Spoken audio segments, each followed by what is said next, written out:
একদিকে যখন রাজ্যের নেতা মন্ত্রীদের বাড়ি থেকে উদ্ধার হচ্ছে কোটি কোটি টাকা, তখন সেই রাজ্যের এক অসহায় বৃদ্ধ দম্পতিকে শাক পাতা খেয়ে করতে হচ্ছে দিন গুজরান। মেলেনি আবাস যোজনার ঘর, লক্ষ্মীর ভাণ্ডার থেকে শুরু করে বার্ধক্য ভাতাও। এমনই রেশন কার্ড পর্যন্ত মেলে না। পাড়ায় সমাধান ক্যাম্পে গিয়ে সরকারি সাহায্য আবেদন জানিয়ে ব্লক সমষ্টি উন্নয়ন আধিকারিকের সামনে অঝরে কেঁদে ফেললেন বৃদ্ধ দম্পতি, কিন্তু তাদের সেই আবেদন কর্ণপাতই করলেন না বিডিও। এইদিকে আবার ঘটা করে এই মডেল ক্যাম্প পরিদর্শনে এসেছিলেন জেলাশাসক এবং রাজ্যের পরিবহন দপ্তরের সচিব। এলাকার সব থেকে দুস্থ পরিবার বলছেন প্রতিবেশীরা।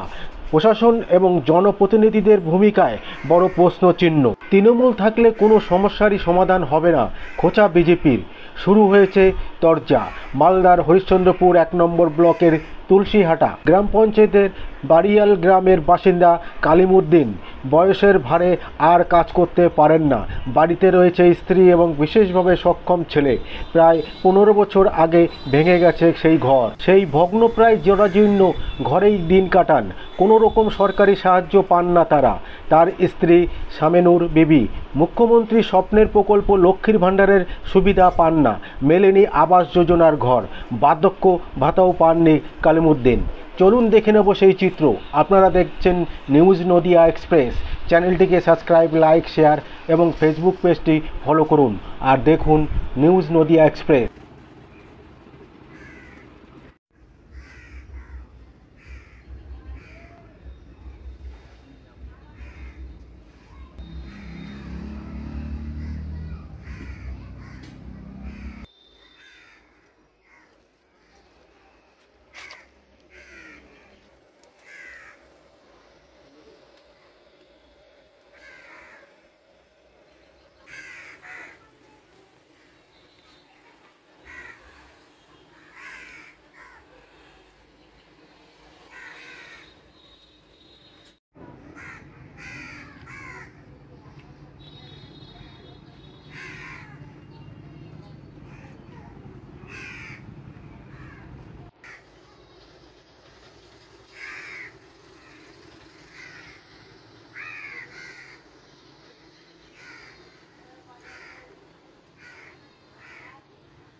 बीमारी नाम लिखिए 1.25 লক্ষ।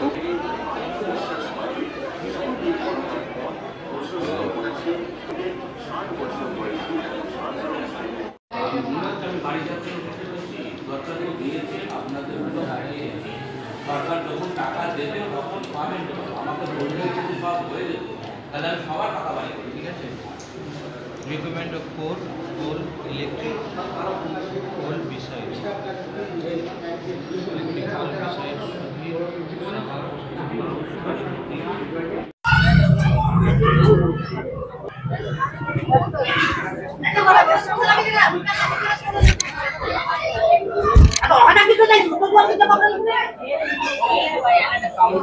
আমি এইভাবে কমসে কম আজ 10-15 বছর ধরে উঠছি। 15 বছর ধরে কমসে কম আমার বাড়িও পড়ে গেছে, বৃষ্টিতে বাড়ি পড়ে গেছে, আর ওই ভাঙা বাড়িতেই আছি। আপনারা গিয়ে দেখেন যে আমার অবস্থা কি আছে। ভাঙাচুরা বাড়ি পড়ে আছে, তাতেই আমি ওই প্লাস্টিক টেনে তাকি মেম্বাররা দেখছে, কোনো কাজ করে দিচ্ছে না। আমি বারবার দরখাস্ত করেছি। ভিডিওর কাছে এসে কাঁদছিলেন কেন আপনারা? ভিডিওর কাছে আসলাম, আসে বলছি যে স্যার আমার বাড়িটা করে দেন। ভিডিও বলছে যে না, আমি যদি সবারও ঘর করে দিতাম এখানে, তাহলে তো আপনারওটা করে দিতাম, আমি এখানে ঘর দিতে পারবো না। আপনারা কাগজ দিয়েছেন, যদি হয়ে যায় তো তুমি টাকা পাবে, তোমাকে দিবে, সেটাই বলছে ভিডিও কোনো কাজ করে দিতে পারবে না। ওই আমি করে দিতে পারবো না বলছে বলছে আমি করে দিতে পারবো না, আমি এখানে ঘর দিতে পারবো। আমি কেঁদে বললাম বিডিও সাহেবকে আমার না হলো বাড়িটা করে দেন। বলছে না হবে না, আমি করতে পারবো না। আমি কেঁদে বলেছি স্যার, তাও আমার হচ্ছে না, তাও কোনো ভিডিও কথা লিখছে না। বলছে যে দরখাস্ত করেছেন, বাড়ি হবে, এই বলে আমাকে চলে যান।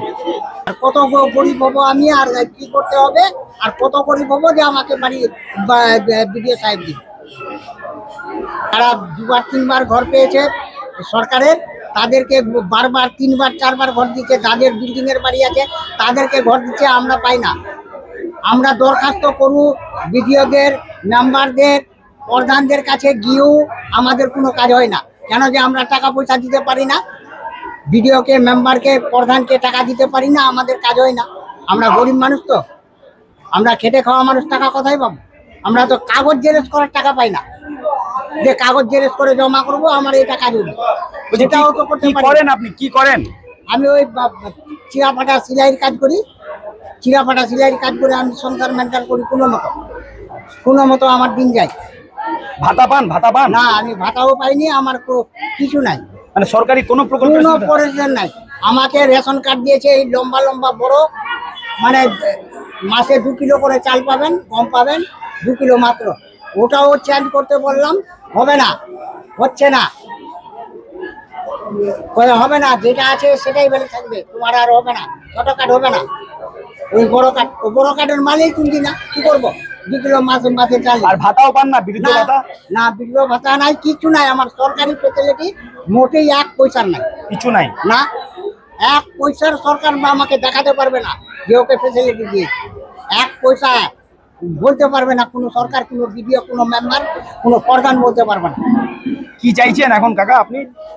আমার ঘরটা হয়ে গেলে ভালো হতো, যদি কেউ করে দেয়, যদি বিডিও সাহেব করে দেয়, কিংবা মেম্বাররা, প্রধানরা যদি কেউ করে দেয়, তা আমার অনেক ভালো হবে। আমার থাকার মতো আপনারা যে গিয়ে দেখেন, এই বৃষ্টিতে আমি তিরপালটাকে বসে আছে কিনা, যাই দেখুক আমার বাড়িটা সবাই। কি নাম আপনার? কি নাম? মোহাম্মদ কলিমউদ্দিন।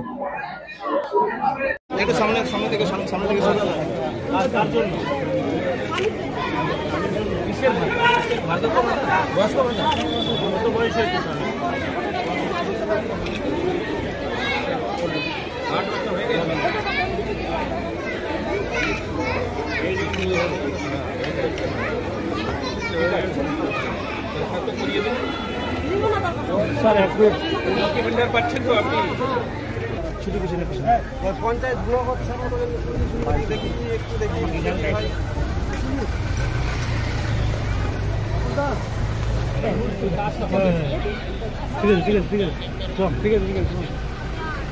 তো যারা দম্পতি তাদের অভিযোগ যে কাটমানি দিতে পারেনি বলে ঘর পায়নি, প্রত্যেক সরকারি প্রকল্প থেকে বঞ্চিত হতে হচ্ছে, কি বলবেন?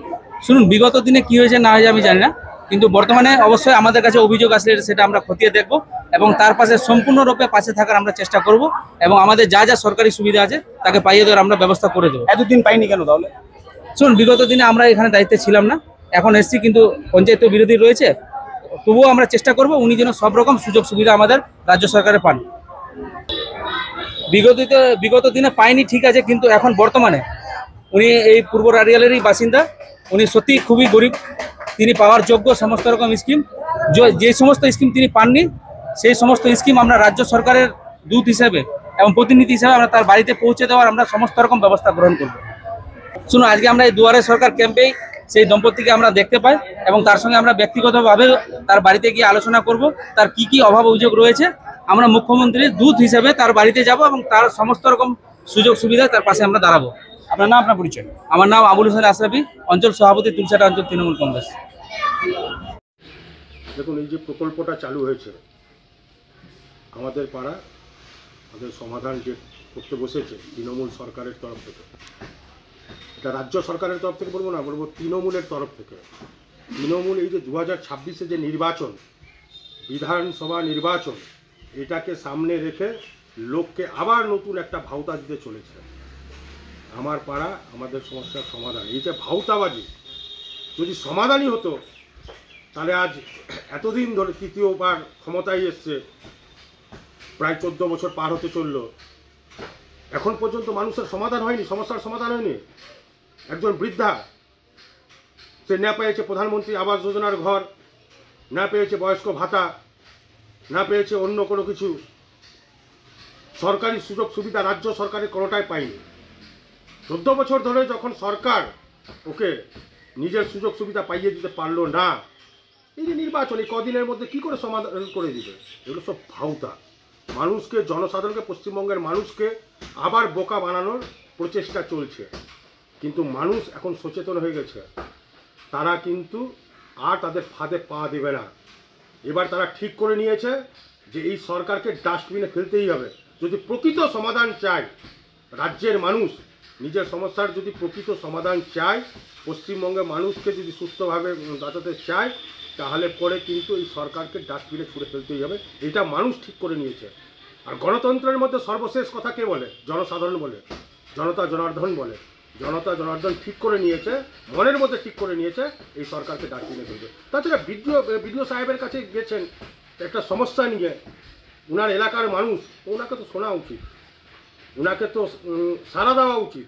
যে একজন বৃদ্ধা হোক, চাই একজন যুবক যুবতী হোক, যেই যাক, কোনো সমস্যা নিয়ে বিডিও সাহেবের কাছে ওনাকে সমাধান করা উচিত ছিল, ওনাকে শোনা উচিত ছিল। বলছি একজন বৃদ্ধাকে অশ্রু ফেলতে হবে, চোখের জল ফেলতে হবে নিজের সমস্যার সমাধান করার জন্য বিডিও সাহেবের কাছে। বিডিও সাহেবকে অনুরোধ করব উনি যেন বিষয়টাকে দ্রুত সমাধান করার চেষ্টা করেন। আমার নাম রূপেশ আগরওয়াল, আমি ভারতীয় জনতা